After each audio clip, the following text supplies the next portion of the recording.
Assalamu alaikum to all my dear students.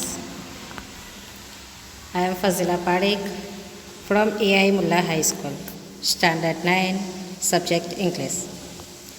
Unit 3, Mohan and his Veera.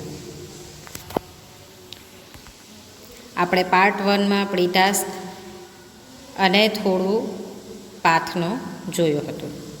હવે આપણે જે પાઠમાં જોયું હતું તે શું જોયું હતું કે એક મોહન છે જેનો સંગીતકાર પરિવારની અંદર જન્મ થયો છે અને તે બચપનથી જ એમ પોતાના ફેમિલી મેમ્બર સાથે સંગીત શીખતો છે. એમ સંગીતની અંદર જ તેનો ઉછેર થયો છે.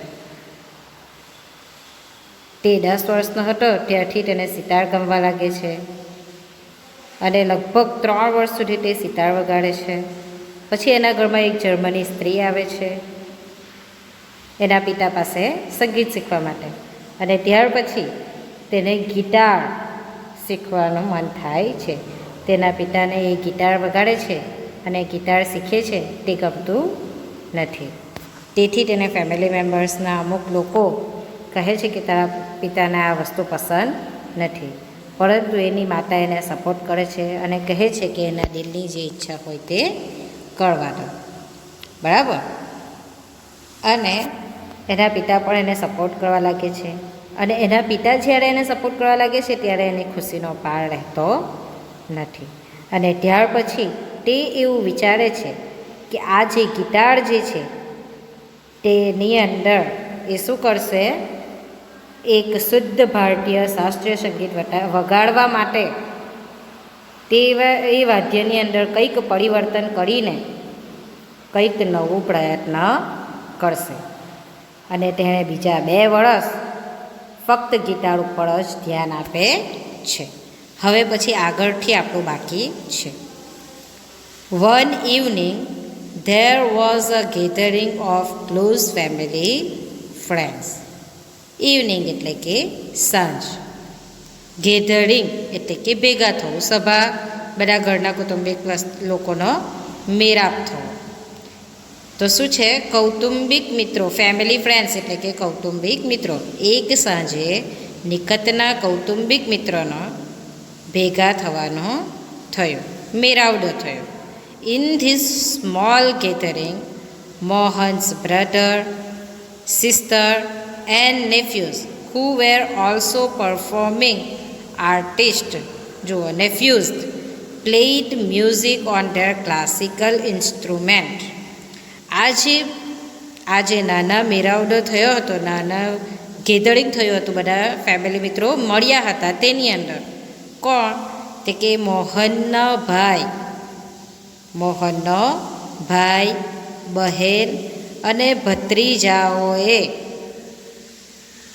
શું કરે છે, તેમના શાસ્ત્રીય વાદ્યો પર, શાસ્ત્રીય જે મ્યુઝિકનું ઇન્સ્ટ્રુમેન્ટ સાધન છે તેના ઉપર શું કરે છે, ક્લાસિકલ ઇન્સ્ટ્રુમેન્ટ એટલે કે શાસ્ત્રીય વાદ્યો પર સંગીત વગાડ્યું. જો આ કાઉન્સમાં આપેલ છે હુ વેર ઓલ્સો પરફોર્મિંગ આર્ટિસ્ટ એટલે કે જેઓ જાહેરમાં વગાડનાર કલાકારો પણ હતા, એટલે કે જાહેરમાં પણ એ લોકો વગાડતા હતા.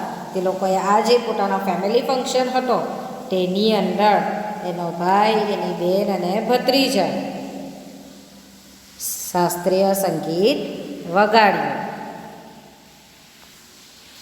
There was a great appreciation એટલે કે વખાણ થવા, તેઓના ખૂબ વખાણ થયા.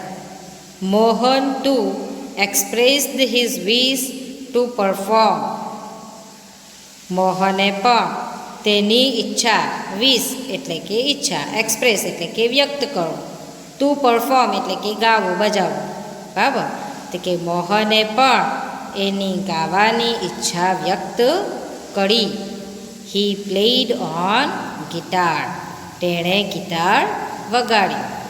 આ જે આપણે ફકરો જોયો તેના અંદરથી તમને 2 પ્રશ્નો પૂછાઈ શકે. કયા કયા, તો કે what did Mohan's brother, sister and nephews do at the gathering. મોહનનો ભાઈ, બેન અને ભત્રીજાએ જ્યારે બધા ભેગા થયા હતા ત્યારે શું કર્યું હતું. બીજો, વોટ ડીડ મોહન વિશ મોહનની ઈચ્છા શું હતી? મોહનની ઈચ્છા શું હતી? આપણે આગળનો ફકરો જોઈએ. After his performance a relative said, "You need to work very hard with the new instrument."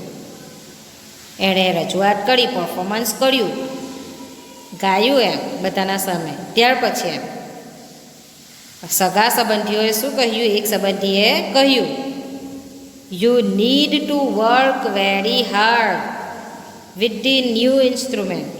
તારે આ નવા વાદ્ય પર તારે ખૂબ જ મહેનત કરવાની જરૂર છે. એટલે એ લોકોને તે ગમ્યું ન. એટલે એવું શું કહ્યું કે તારે આ નવા વાદ્ય પર ખૂબ જ મહેનત કરવાની જરૂર છે. One of the relative said. આવું કોણ કહે છે? અને બીજો એક રિલેટિવ કહે છે. One of the relative said. એક બીજા સંબંધીએ કહ્યું, "if it were the sitar you would have been competition with the brother." શું કહે છે? Brother and sister. અગર જો તું શું વગાડતો હતો? સિતાર વગાડતો હોત તો તું તારા ભાઈ અને બહેનને સાથે સ્પર્ધામાં હોત. કોમ્પિટિશન એટલે કે સ્પર્ધા. તો કે તું તારા ભાઈ અને બહેન સાથે કોમ્પિટિશનમાં હોતે. "You have already spent 2 years on it, but still this instrument needs more." શું કહે છે? તું એ આ જે વાદ્ય છે તેના ઉપર 2 વર્ષ ગાળ્યા. 2 વર્ષથી તું આ શીખી રહેલો છે. બટ સ્ટીલ, તેમ છતાં પણ તને આ વાદ્યમાં હજુ વધારે મહેનત કરવાની જરૂર છે. નીડ્સ મોર એટલે કે હજુ વધારે મહેનત કરવાની જરૂર છે. હવે આ જે પેરેગ્રાફ જોયો તેમાંથી કયા પ્રશ્ન નીકળશે? તે પહેલો પ્રશ્ન, what did a relative tell Mohan?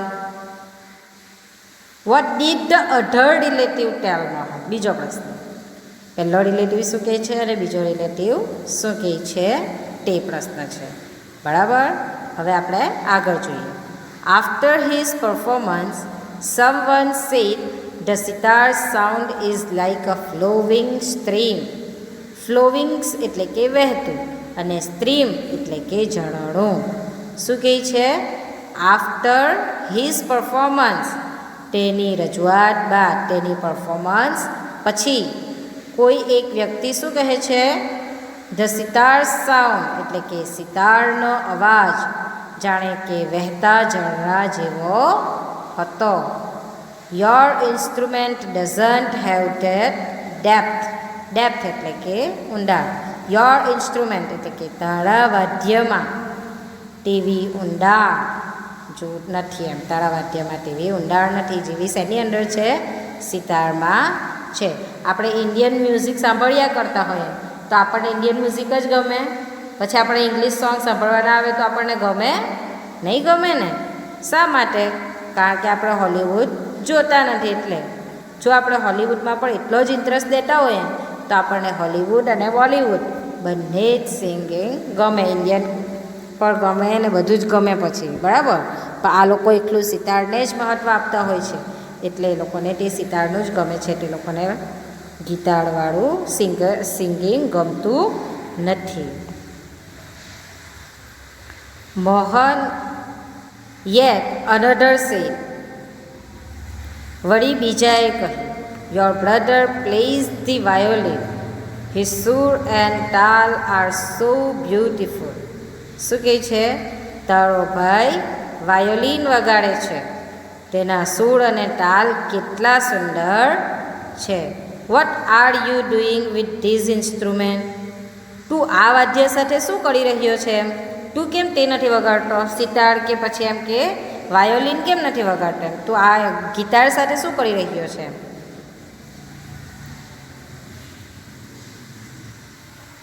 આ જે આપણે પેરેગ્રાફ જોયો તેમાંથી બીજા 2 પ્રશ્ન નીકળશે. કયા?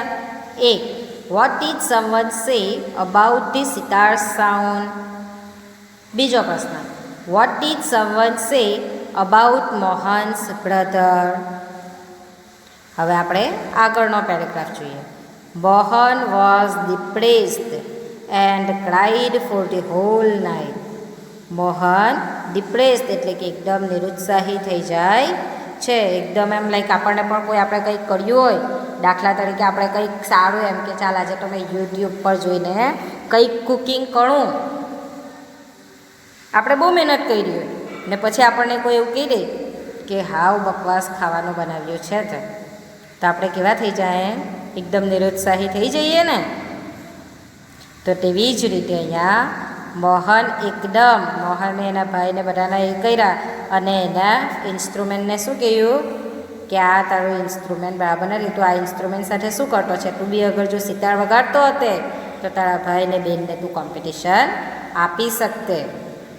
તેથી તે એકદમ નિરુત્સાહી થઈ જાય છે. મોહન એકદમ નિરુત્સાહી થઈ ગયો અને આખી રાત રડે છે. Whole night and cried for the whole night. અને આખી રાત રડ્યો. He had already given 2 years of his life to this instrument. તે ઓલરેડી પોતાના જીવનના 2 વર્ષ આ વાદ્ય પર ગાળી ચૂક્યો હતો, આ વાદ્ય સાથે વિતાવી ચૂક્યો હતો. But from the heart I am made for guitar. પણ મારું હૃદય કહે છે કે હું ગિટાર માટે જ જન્મ્યો છું. There is no instrument for me but the guitar. મારા માટે ગિટાર સિવાય બીજું કોઈ વાદ્ય નથી. He thought. એ વિચારે છે. શું વિચારે છે? કે મારા માટે બીજું કોઈ મ્યુઝિકનું ઇન્સ્ટ્રુમેન્ટ નથી, મારા માટે બીજું કોઈ વાદ્ય નથી સિવાય ગિટાર. ખાલી મારા માટે ગિટાર જ છે. This instrument will become my face to the world. આ વાદ્ય મને વિશ્વમાં ખ્યાતિ અપાવશે. શું કહે છે? વર્લ્ડમાં એમ મને ખ્યાતિ અપાવશે. I am sure I am going to make it big, very big. He was determined. Determined એટલે કે કૃત નિશ્ચય. તે પોતાની જાતથી નિશ્ચય કરે છે અને શું કહે છે કે આ ઇન્સ્ટ્રુમેન્ટ, આ જે વાદ્ય છે તે મને વિશ્વમાં ખ્યાતિ અપાવશે. I am sure. મને ખાતરી છે. આઈ એમ ગોઈંગ ટુ બિગ. હું કંઈક મોટું કરીશ, હું સફળ થઈશ. Very big. હું એકદમ મોટું કરીશ, હું ખૂબ સફળ થઈશ. હી વોઝ ડિટરમાઇન્ડ. તે કૃત નિશ્ચય હતો. તેનો શું હતો? કૃત નિશ્ચય હતો. આટલું જે આપણે પેરેગ્રાફ જોયો તેના અંદરથી 2 પ્રશ્ન નીકળશે. એક, how did Mohan react to the criticism of his relatives. એના રિલેટિવોએ જે કહ્યું તેના ઉપર એણે શું રિએક્ટ કર્યું? શું કરે છે? એ એકદમ નિરુત્સાહી થઈ જાય છે અને આખી રાત રડે છે. બીજું, what did Mohan decide. Mohan શું ડિસાઇડ કરે છે? મોહન શું ફેસલો કરે છે? શું ફેસલો કરે છે મોહન? મારા માટે ગિટાર જ છે, હું ગિટાર માટે જ જન્મ્યો છું. બરાબર. હવે આપણે આગળ જોઈએ. This experience took place when Mohan was only 16 years of age. આ પ્રસંગ બન્યો ત્યારે મોહન ફક્ત 16 વર્ષનો જ હતો. It was the turning point of his life. આ એની જિંદગીનો પરિવર્તનની પળ હતી. Mohan doubled his Riyaz and practiced for about 10 hours a day. Mohan તેનો રિયાઝ બમણો કર્યો અને દિવસના લગભગ 10 કલાક જેટલો અભ્યાસ કરતો હતો. He also studied other aspects of the guitar. Aspects એટલે કે પાસા. તે ગિટારના બીજા પાસાઓનો પણ અભ્યાસ કર્યો. He decided to incorporate the speciality. Incorporate એટલે કે મેળવી એક કરી દેવું. સ્પેશિયાલિટી એટલે કે વિશેષતા. ટેકનિક એટલે કે કલાત્મક વસ્તુ નિર્માણ કરવાની રીત. તો જુઓ તે શું કરે છે?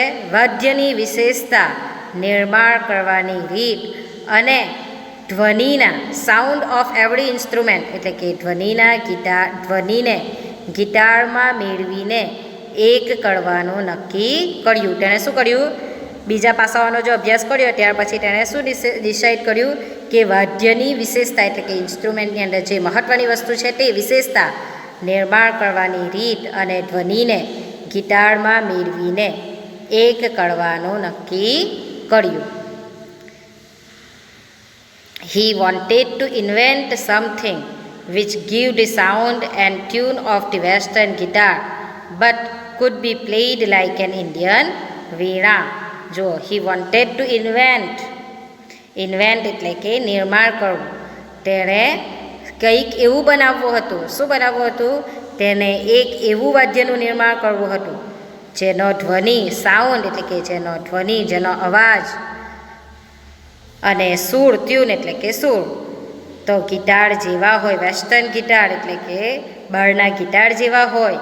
But could be played like an Indian veena, પણ તેને ભારતીય વીરાની જેમ વગાડી શકાય. તેણે શું નવું ક્રિએશન કરવું હતું?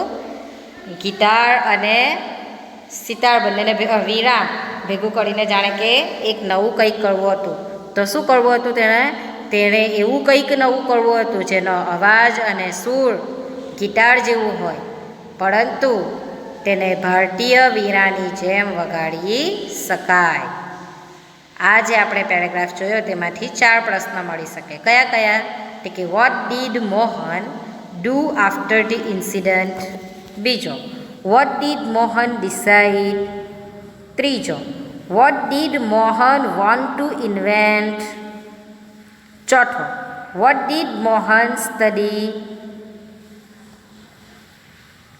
હવે આપણો લાસ્ટ પેરેગ્રાફ.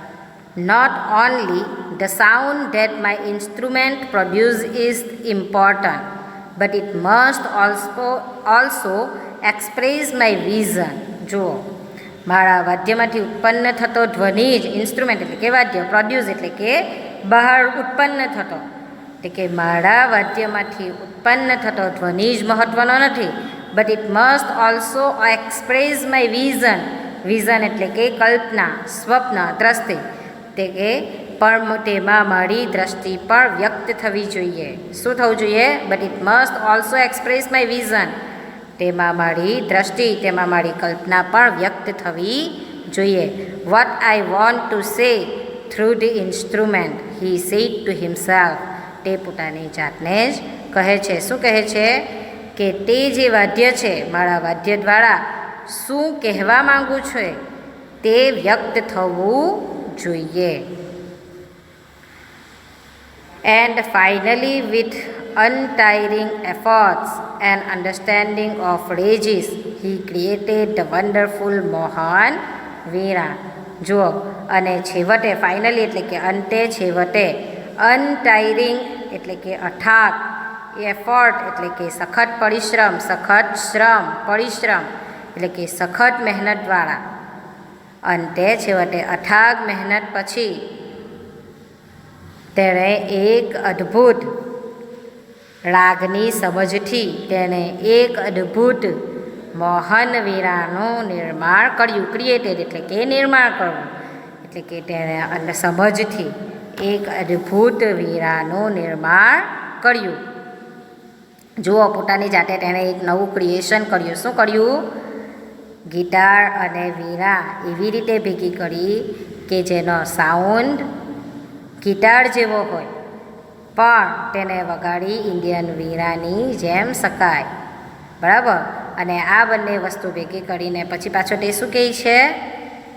કે જે તે પોતે વ્યક્ત કરવા માંગે છે, પોતાની કલ્પના જે વ્યક્ત થવી જોઈએ, જે પોતે આ વાદ્ય દ્વારા કહેવા માંગે છે, તે બરાબર વ્યક્ત થવું જોઈએ.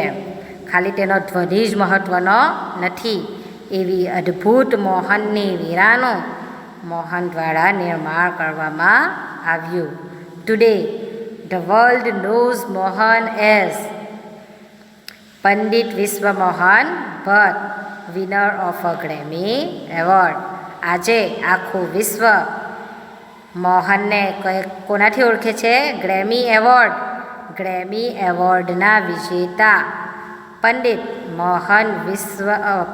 વિશ્વ મોહન ભટ્ટથી. કયા નામથી ઓળખે છે? પંડિત વિશ્વ મોહન ભટ્ટ તરીકે ઓળખે છે. ત્યારે તે હજુ બચપનની અંદર 16 વર્ષનો હતો. ત્યાં આટલું બધું સાંભળવા પછી તેણે પોતે પોતાનું એક ક્રિએશન કર્યું, અને ત્યાર પછી તે આજે કઈ રીતે કયા નામથી ઓળખાય છે? તે કે ગ્રેમી એવોર્ડના વિજેતા પંડિત વિશ્વમોહન ભટ્ટ તરીકે તેઓ ઓળખાય છે. I just followed my heart's passion and here I am. Passion એટલે કે ઉત્કટ ભાવના. તે શું કહે છે? હું ફક્ત મારા હૃદયની ઉત્કટ ઈચ્છાને, મારા જે હૃદયની ઉત્કટ ભાવના હતી તેને અનુસર્યો. તેથી હું અહીં છું. અને જુઓ, હું અહીં છું. And here I am. અને જુઓ, હું અહીં છું. Said Mohan at the award ceremony in 1993. આ મોહન દ્વારા 1993માં ઇનામ વિતરણના સમારંભમાં કહેવામાં આવ્યું હતું. બરાબર, આ તમારો પાઠ અહીંયા પૂરો થાય છે. અને આ જે આપણે છેલ્લો પેરેગ્રાફ જોયો તેના અંદરથી કયા પ્રશ્ન નીકળે તે. પહેલો પ્રશ્ન, what was important for Mohan? Mohan માટે શું ઇમ્પોર્ટન્ટ છે? Express his vision. બરાબર. બીજું, which award has Pandit Vishwamohan Bhatt won? કયો એવોર્ડ પંડિત વિશ્વમોહન ભટ્ટ જીત્યા હતા? ત્રીજો, what did Pandit Vishwamohan Bhatt create the Mohanveena? કઈ રીતે પંડિત વિશ્વમોહન ભટ્ટ દ્વારા મોહનની વીરાનું ક્રિએશન કરવામાં આવ્યું હતું, બનાવવામાં આવી હતી? વોટ ડીડ પંડિત વિશ્વમોહન ભટ્ટ સે નો વિનિંગ ધ ગ્રેમી એવોર્ડ? આ તમારા 4 પ્રશ્ન છે આ પેરેગ્રાફમાંથી. બરાબર. આ પાઠ ખૂબ જ સહેલો છે, એને આસાનીથી આપણે તૈયાર કરી શકીએ છીએ. બાય મિત્રો.